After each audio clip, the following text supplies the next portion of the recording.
এই যে দেখতে পারতেছেন কি করতেছে জানেন, আমাদের এসিটা মূলত 2-3 দিন যাবত ঠান্ডা হচ্ছে না, এটা হচ্ছে আউটডোর। হ্যাঁ, আউটডোরে ময়লা জমছে প্রচুর পরিমাণে।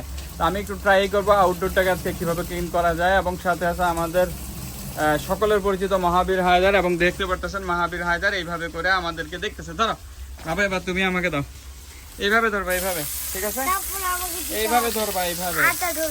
যাও যাও যাও যাও, ফার্স্ট একটু দূরে যাও, দেখা বাবা দেখো। তো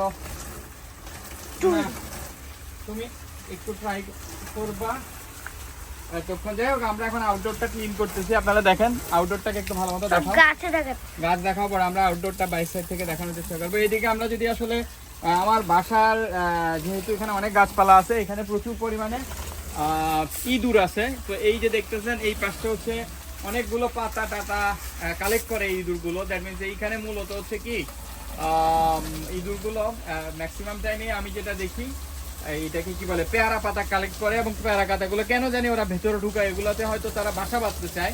এর আগেও কয়েকবার বাসা বাঁধছিল, আমি ভেঙে দিয়েছিলাম। এখন এটা হয়তো আপনারা অনেকেও মানবিক বলতে পারেন, কিন্তু আমার জিনিস নষ্ট করে বলতেছে। কয়েকবার এসি তারশো কেটে বলছে এই ইঁদুর।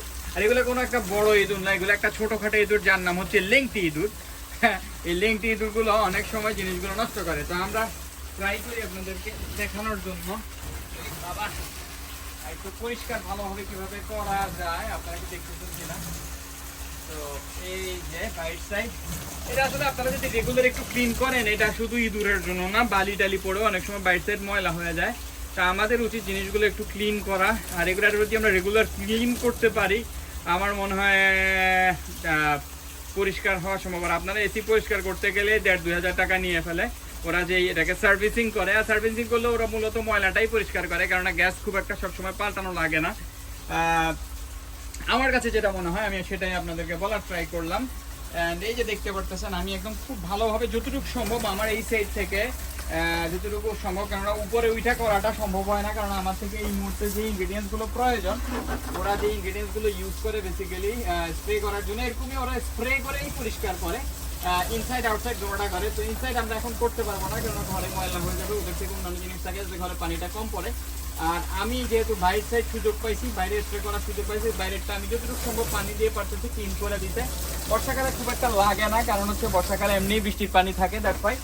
তো আমার ভিডিও কিন্তু একটু দীর্ঘ হয়ে যাচ্ছে, আমি ট্রাই করবো আজকে আর দীর্ঘায়িত না করার জন্য। আপনাদেরকে আমার ভিডিওগুলো দেখার জন্য অনেক অনেক ধন্যবাদ। আমি অনেক ভালোবাসা পাচ্ছি আপনাদের থেকে। আমি আশা করি সামনের দিনগুলোতে এইভাবেই আপনারা আমার সাথে থাকবেন। কি বলেন, আপনার কি মনে হয় মহাবীর হায়দার সাথে থাকবেন? আপনারা সবাই দোয়া করবেন আমার ছেলে মহাবীর হায়দারের জন্য। সে কিন্তু রোদে পুড়ে আপনাদের জন্য ভিডিওটা করছে। ভালো থাকবেন, আজ এই পর্যন্ত। আসসালামু আলাইকুম।